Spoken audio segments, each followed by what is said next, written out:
It is good to come together for the purpose of co-creating. Do you agree?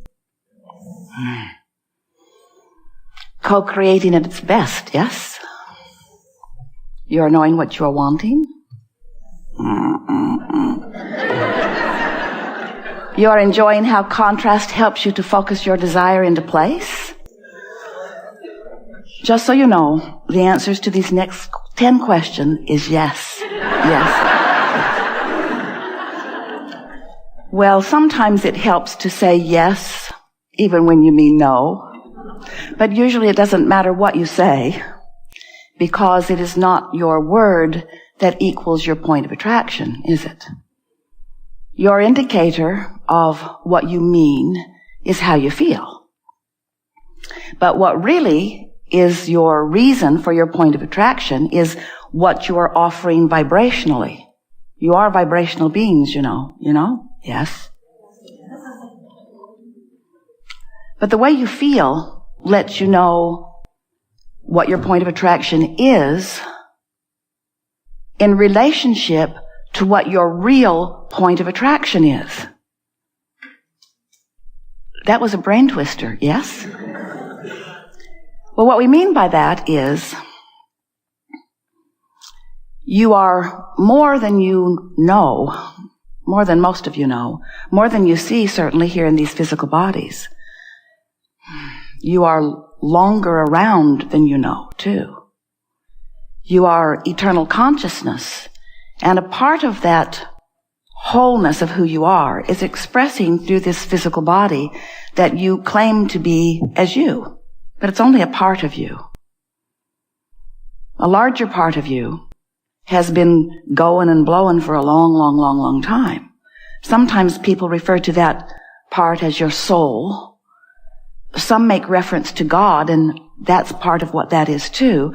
We refer to it as your inner being, but we want you to understand that you are much more than you have known, and much more than you have been allowing, you can begin to allow, and when you do, your experience will be even better than it is now. So through the time that we've been visiting with you, through Esther in this format, we've been talking to you in many different ways to help you to understand who you are and how you fit into the bigger picture of all of this. And we began recently saying to you that you are non-physical energy before you came into this body, and a part of that energy came into this body where you're focused out on this leading edge. And in this personality, you're knowing what you don't want and knowing what you do want, coming to all kinds of preferences.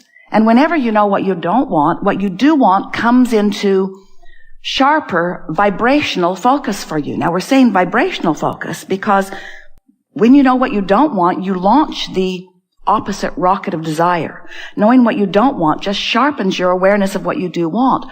Often you're not focused on what you do want because you're beating the drum and justifying why you want it by pointing out what you don't want.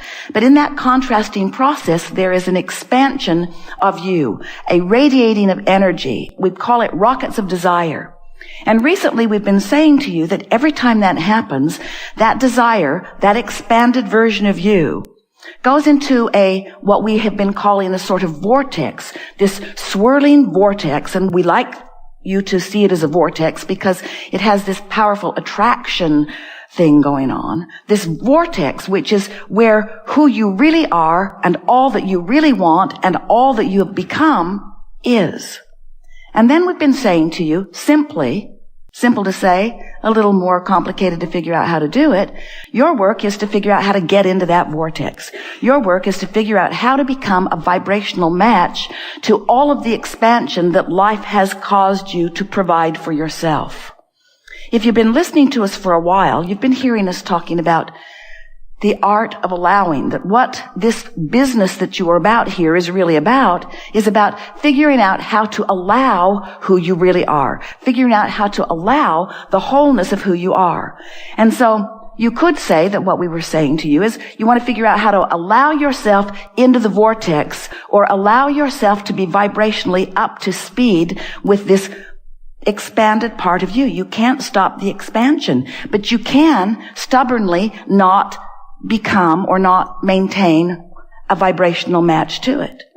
when life causes you to expand and you don't go along with it with thoughts that match it, then you feel the discord of that mismatch, which is what negative emotion is.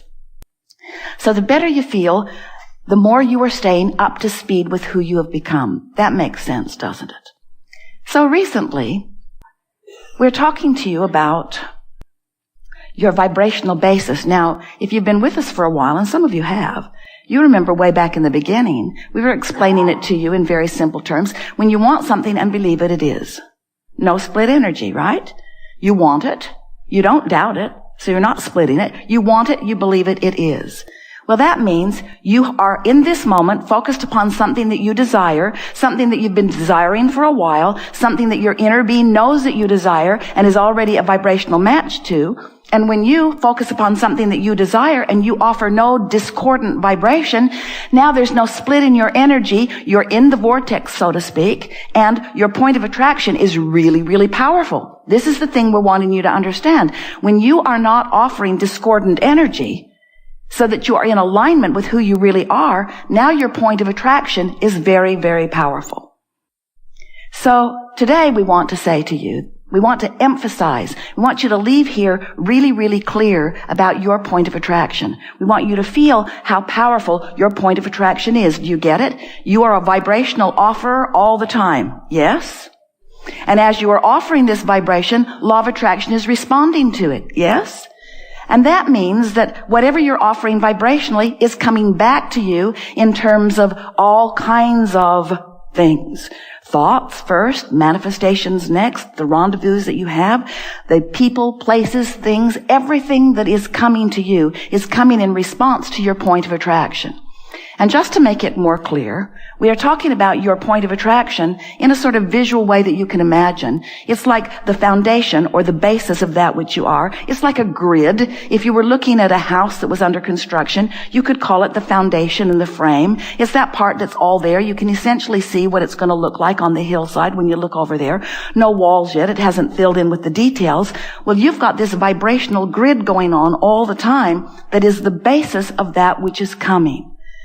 And so as we talk to you today about the grid, we want you to understand that by the grid, what we mean is it's your point of attraction. We want you to know that it means it's how you are feeling.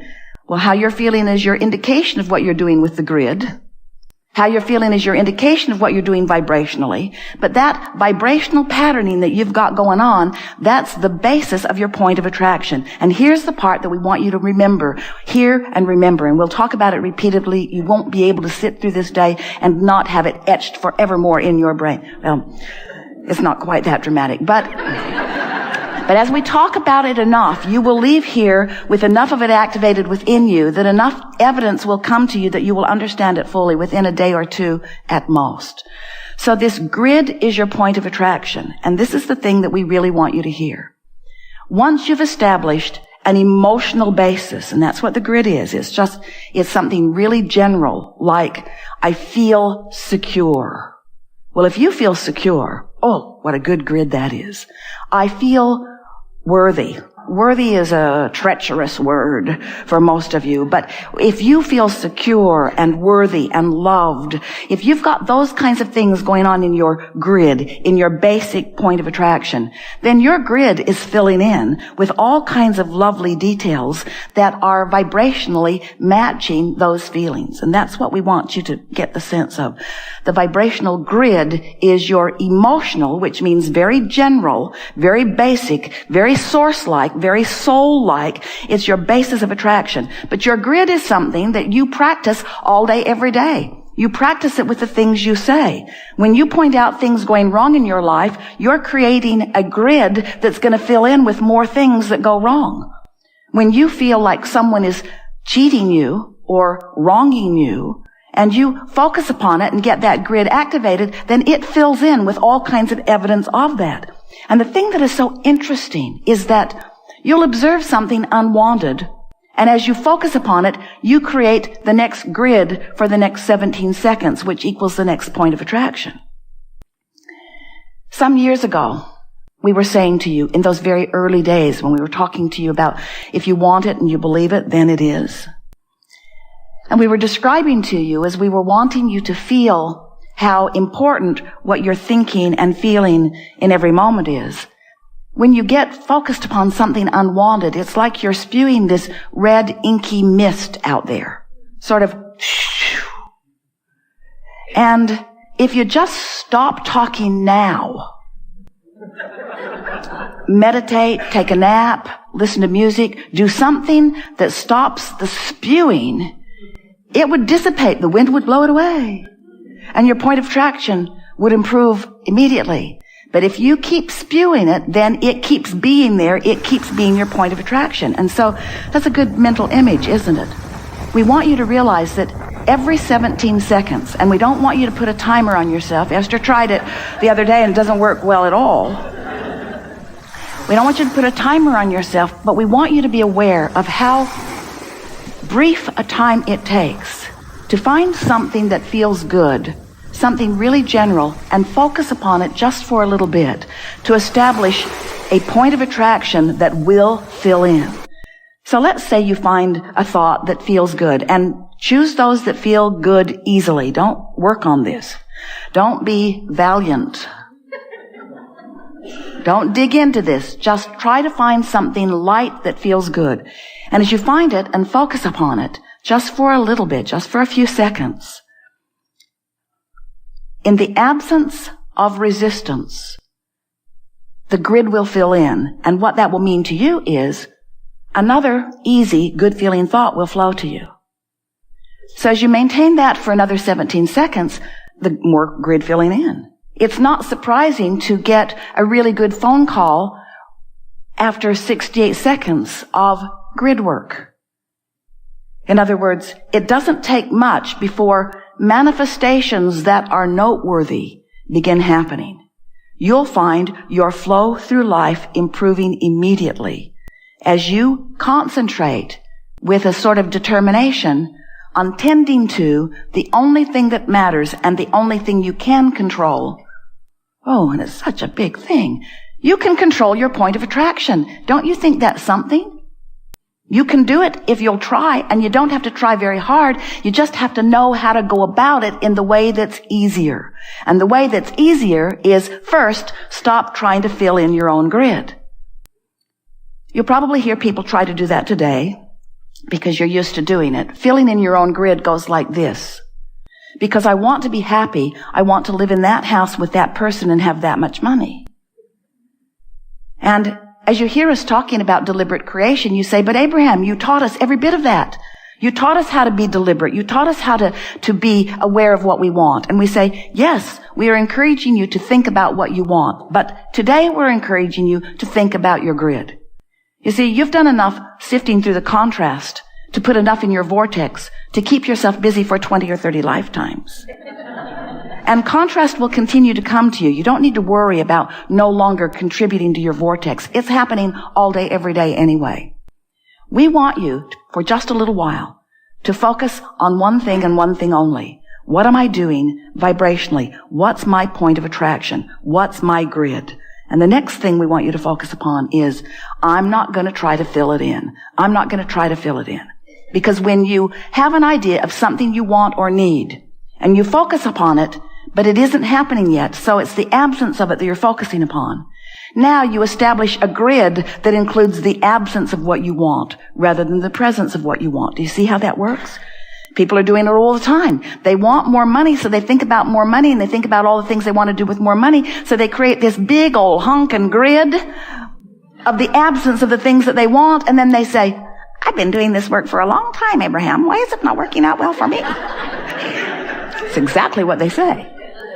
And we say, because you've missed some of the finer points. And the finer points are, you have to be aware of what you're doing with your point of attraction, and it's much easier than all of us have been making it out to be.